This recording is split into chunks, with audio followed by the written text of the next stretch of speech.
नमस्कार मित्रांनो, आज मी तुम्हाला अशी एक कहाणी सांगणार आहे जी ऐकून तुमचा नात्यांवरचा, विश्वासावरचा आणि माणसांच्या वागण्यावरचा विश्वास क्षणभर का होईना पण डळमळीत होईल.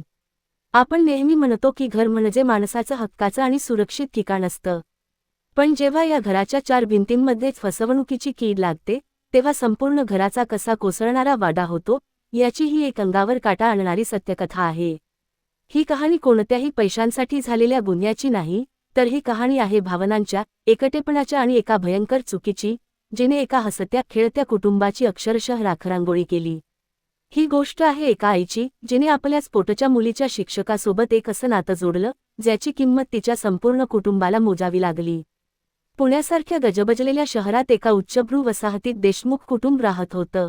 राजेश देशमुख, वय वर्षे 40, एक अत्यंत यशस्वी आणि नावाजलेला व्यावसायिक. त्याच्याकडे पैशांची कोणतीही कमतरता नव्हती. आलिशान गाडी, मोठा बंगला, बँक बॅलन्स सगळं काही होतं. पण या सगळ्या व्यापात राजेशकडे एका गोष्टीची कायम कमतरता असायची आणि ती म्हणजे वेळ. त्याची पत्नी अंजली, वय वर्षे 35, दिसायला अत्यंत सुंदर, सोज्वळ आणि घरंदाज. अंजलीने लग्नानंतर स्वतःला संसारात पूर्णपणे झोकून दिलं होतं. आणि या दोघांच्या आयुष्यातील सर्वात महत्त्वाचा दुवा होती त्यांची 14 वर्षांची मुलगी रिया. रिया नववीत शिकणारी एक अतिशय हुशार, समजूतदार पण थोडीशी लाजरी मुलगी. वरवर पाहता हे एक परफेक्ट कुटुंब वाटत होतं. पण या परफेक्ट दिसणाऱ्या चित्रामागे एक खूप मोठी पोकळी होती, जी अंजलीच्या मनात दिवसेंदिवस वाढत चालली होती. राजेश महिन्यातील 20 दिवस बिझनेस टूरवर असायचा आणि उरलेले 10 दिवस तो लॅपटॉप आणि मीटिंग्समध्ये व्यग्र असायचा. अंजलीचं आयुष्य फक्त रियाची शाळा, तिचे क्लासेस आणि घराचा कारभार याभोवतीच फिरत होतं. तिला कोणीतरी आपलं ऐकून घेणारं, तिच्या सौंदर्याचं कौतुक करणारं, तिला वेळ देणारं हवं होतं. हा एकटेपणा तिला आतून पोखरत होता, पण ती कधीच कुणाजवळ व्यक्त झाली नाही. अशातच रियाची 6माही परीक्षा जवळ आली होती. रिया अभ्यासात हुशार होती, पण अलीकडे गणितात तिचे मार्क खूपच कमी येऊ लागले होते. ती सतत गणिताच्या अभ्यासाला कंटाळा करू लागली होती. अंजलीला या गोष्टीची चिंता वाटू लागली. राजेश तर टूरवर होता, त्यामुळे अंजलीने स्वतःच शाळेत जाऊन रियाच्या गणिताच्या शिक्षकांना भेटायचा निर्णय घेतला. दुसऱ्या दिवशी सकाळी अंजली रियाच्या शाळेत पोहोचली.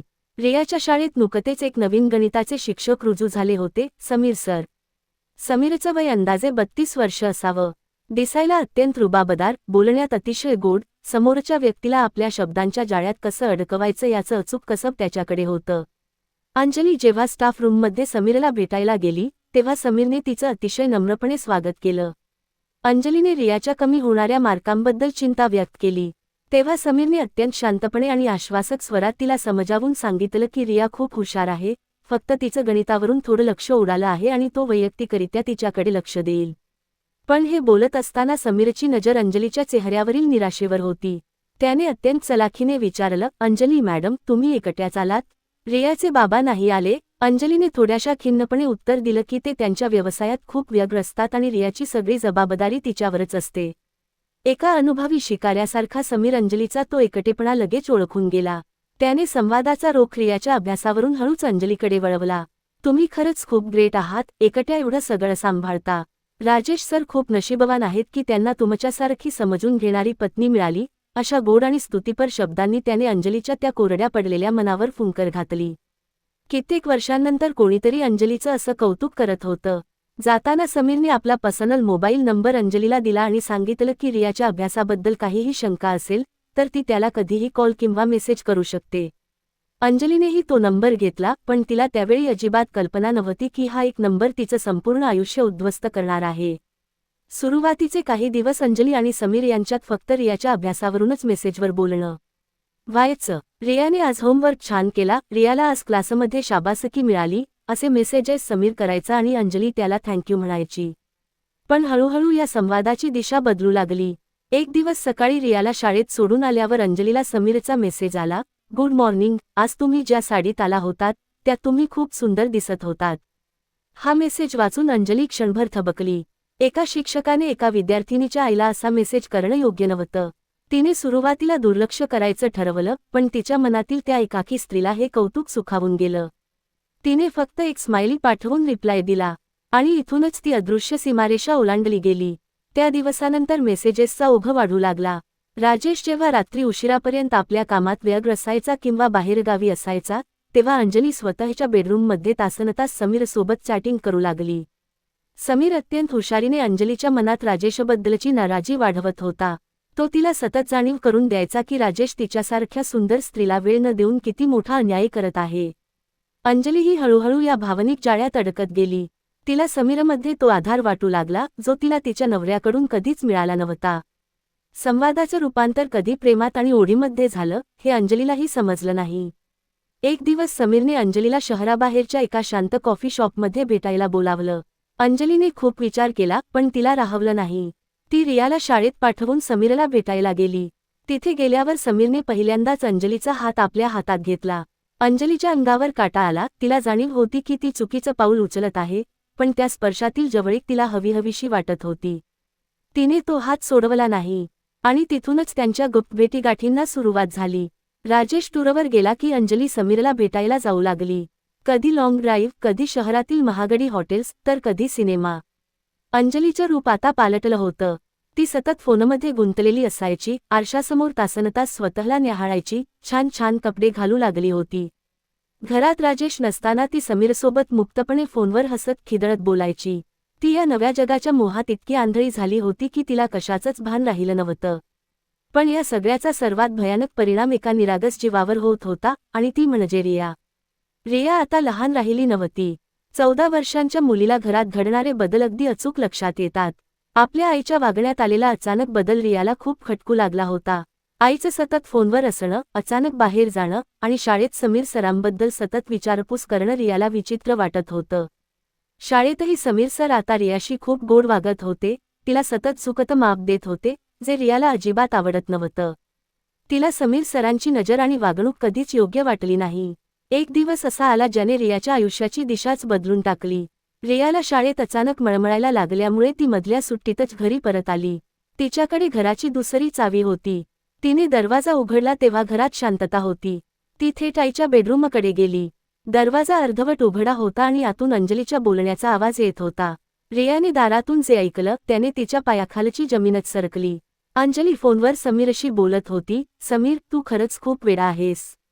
राजेश परवा पुन्हा आठवड्याभरासाठी दिल्लीला जाणार आहेत, मग आपण शांतपणे भेटू. मलाही तुझ्याशिवाय अजिबात करमत नाहीये. हे शब्द रियाच्या कानात वितळलेल्या शिशासारखे पडले. तिची स्वतःची आई, जिच्यावर तिने देवासारखा विश्वास ठेवला होता, ती तिच्याच शिक्षकासोबत असं काहीतरी करत होती. रिया तिथेच थिजून उभी राहिली. तिच्या डोळ्यांतून घळाघळा पाणी वाहू लागलं. ती तशीच स्वतःच्या खोलीत गेली आणि तिने आतून कडी लावून घेतली. त्या 14 वर्षांच्या मुलीच्या कोवळ्या मनावर असा घाव बसला होता जो जन्मभर भरणार नव्हता. तिने अनेकदा हे वडिलांना सांगायचा प्रयत्न केला, पण राजेशकडे तिचं म्हणणं ऐकून घ्यायला ना वेळ होता ना ती मनस्थिती. रिया आतल्या आत घुसमटू लागली. आणि मग तो भयंकर दिवस उजाडला ज्याने देशमुख कुटुंबाचा शेवटचा अध्याय लिहिला. राजेशला दिल्लीला एका मोठ्या प्रोजेक्टसाठी जायचं होतं. तो घरातून निघाला आणि अंजलीने सुटकेचा निश्वास सोडला. रात्री अंजलीने समीरला घरीच बोलावलं, पण नियतीच्या मनात काहीतरी वेगळंच होतं. दिल्लीची ती अत्यंत महत्त्वाची मीटिंग अचानक रद्द झाली आणि राजेशला विमानतळावरूनच माघारी फिरावं लागलं. तो कुणालाही न सांगता रात्री 11 वाजता घरी परतला. त्याने स्वतःच्या चावीने दरवाजा उघडला. हॉलमध्ये पूर्ण अंधार आणि शांतता होती. राजेश थकला होता. तो थेट बेडरूमच्या दिशेने गेला. त्याने बेडरूमचा दरवाजा उघडला आणि समोरचं दृश्य पाहून तो अक्षरशः बोठला. ज्या पत्नीवर त्याने डोळे झाकून विश्वास ठेवला होता ती अंजली एका परपुरुषासोबत त्याच्याच घरात त्याच्याच बेडरूममध्ये होती. आणि तो परपुरुष दुसरा कुणी नसून त्यांच्या मुलीचा शिक्षक समीर होता. राजेशच्या डोळ्यांसमोर अंधारी आली. त्याचा राग अनावर झाला. त्याने समीरची कॉलर पकडली आणि त्याला बेदम मारहाण करायला सुरुवात केली. समीर स्वतःची सुटका करून घेण्याचा प्रयत्न करत होता, तर अंजली रडत राजेशच्या पाया होऊन भीक मागत होती. हा सगळा आरडाओरडा ऐकून रियाच्या खोलीचा दरवाजा उघडला. रिया बाहेर आली. हॉलमध्ये सगळं सामान विखुरलेलं होतं. तिचे वडील रागाने थरथर कापत होते. तिची आई जमिनीवर बसून रडत होती आणि तिचे शिक्षक रक्ताळलेल्या अवस्थेत उभे होते. रियाला समोर पाहून राजेश आणि अंजली दोघेही स्तब्ध झाले. रियाच्या डोळ्यांत पाणी नव्हतं, पण एक अशी भयंकर पोकळी आणि संताप होता जो कोणत्याही आईसाठी मृत्यूपेक्षा भयंकर होता. रिया अंजलीकडे पाहत अत्यंत शांत पण धारदार आवाजात म्हणाली, आई, तू आज फक्त बाबांना नाही फसवलंस, तू मलाही फसवलंस. तू माझी आई म्हणवून घेण्याच्या लायकीची राहिली नाहीस. हे शब्द अंजलीच्या काळजात सूर्यासारखे घुसले. रिया तिथून वळून पुन्हा आपल्या खोलीत गेली आणि तिने दरवाजा लावून घेतला. त्या एका रात्रीने सगळं काही संपवून टाकलं. दुसऱ्याच दिवशी राजेशने अंजलीला घरातून बाहेर काढलं आणि घटस्फोटाची नोटीस तिच्या हातात ठेवली. ज्या समीरच्या प्रेमात होऊन अंजलीने स्वतःचं घर उद्ध्वस्त केलं होतं, तो समीर पोलिसांच्या आणि बदनामीच्या भीतीने त्याच रात्री शहरातून पसार झाला. त्याने स्वतःचा नंबर बंद केला आणि नोकरी सोडून तो कायमचा गायब झाला. अंजली आता पूर्णपणे रस्त्यावर आली होती. ना तिच्याकडे हक्काचा नवरा होता, ना तो खोटा प्रियकर. पण या सगळ्यात तिने सर्वात मौल्यवान गोष्ट गमावली होती, ती म्हणजे तिच्या मुलीचं प्रेम आणि आदर. रिया या सगळ्या प्रकारामुळे इतकी भयानक मानसिक धक्क्यात गेली की तिला अनेक महिने मानसोपचार तज्ज्ञांकडे न्यावं लागलं.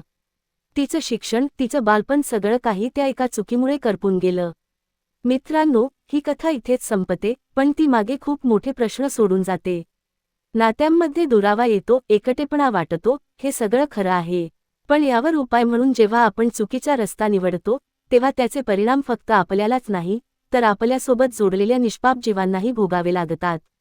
अंजलीने क्षणिक मोहापायी स्वतःचं घर जाळलं आणि त्या आगीत तिच्या मुलीचं आयुष्य होरपळून निघालं. विश्वासाचा काच एकदा का फुटला की तो कितीही जोडायचा प्रयत्न केला तरी त्याला तडे राहतातच. तुम्हाला या कहाणीबद्दल काय वाटतं? अशा परिस्थितीत अंजलीने काय करायला हवं होतं? हे नक्की सांगा. चला तर मग, अशीच एक नवीन आणि सत्यकथा घेऊन पुन्हा भेटूया. तोपर्यंत सुरक्षित राहा आणि आपल्या माणसांवर विश्वास ठेवा.